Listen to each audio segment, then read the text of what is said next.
While we're all preoccupied by the media shitfight in Manhattan, there's something more constitutionally complicated at hand.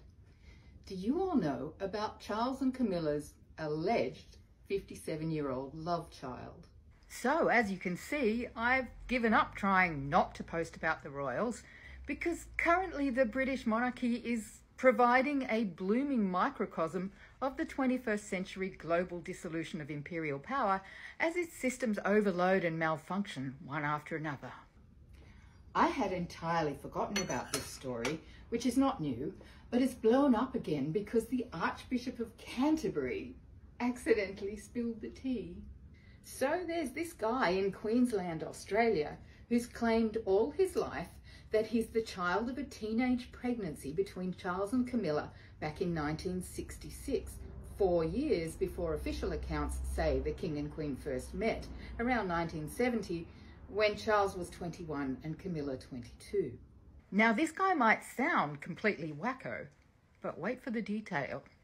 Simon Durante Day was born in Portsmouth, England in 1966. Quick side note, when he married Indigenous Australian Dr. Elviana Durante, they hyphenated their surnames. At the age of 8 months, he was adopted by an English couple named Karen and David Day. His adoptive mother's parents, Winifred and Ernest Bolden, had both worked for the Queen and Prince Philip in the royal household, and Winifred told Simon many times that he was Charles and Camilla's child. He says, "She didn't just hint at it, she told me outright." He remembers being taken to houses around Portsmouth as a little boy to spend time with a woman he believes was Camilla, while protection officers and his adoptive parents waited outside.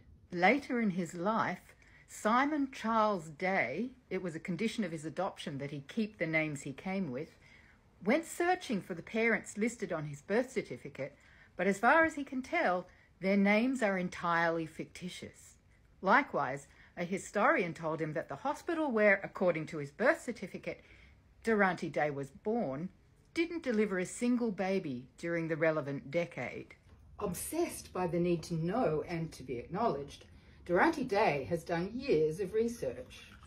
He claims that Charles and Camilla first became close in 1965, and that months later, in the lead up to his birth, Camilla disappeared from Britain's social scene for at least 9 months, and Charles, still in high school, was sent to Australia.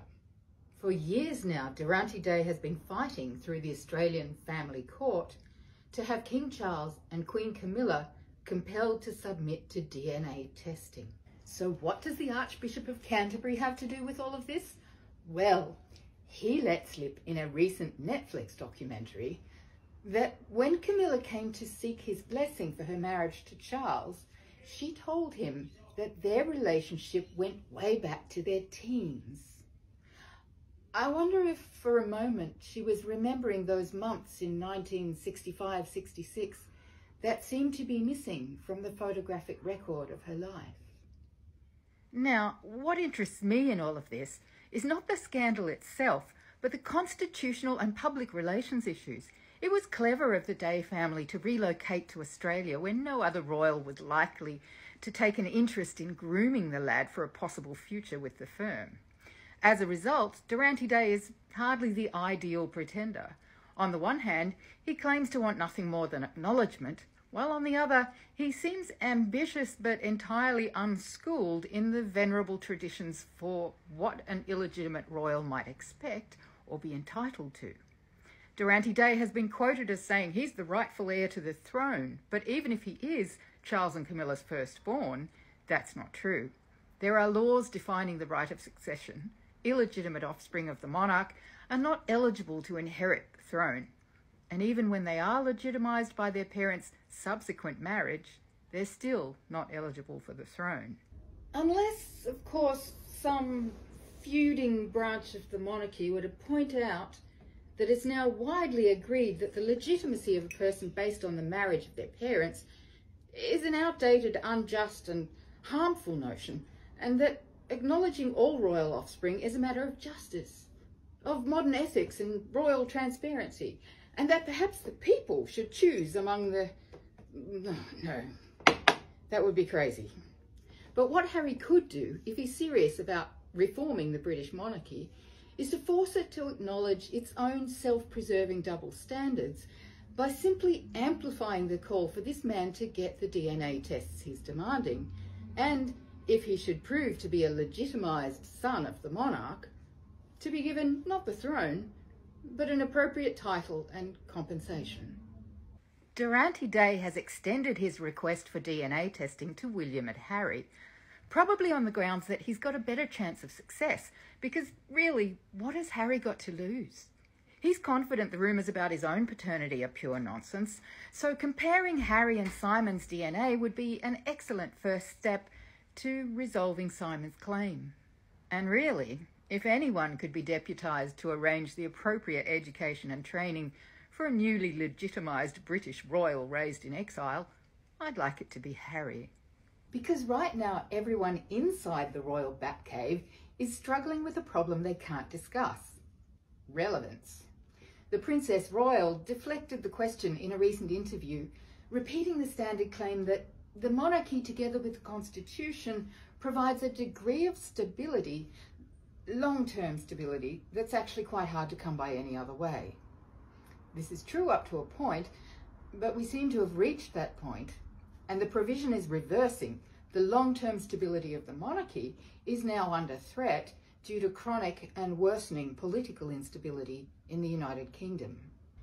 The royal family see themselves as there to support the monarch in performing the obligations entailed in his or her constitutional role. And this role and job is not just ceremonial. It's an enactment, both mystical and profoundly practical. But here's the paradox. You can't provide a sense of continuity in a changing world if you don't change with it. In other words, you don't find continuity in a living museum of past glories. You find it in moral leadership, in a perceptive and wide-ranging vision for improvement, in this case, an authoritative navigation towards a post-imperial Britain that isn't a fascist state with a grand but imperiled ceremonial monarchy in real and present danger of being scapegoated or, depending on your perspective, held accountable for failures of civilization both past and present. Because you'd better understand that if you claim to be the God-ordained linchpin of a nation, you'll be held responsible when the fabric of that nation begins visibly to fray.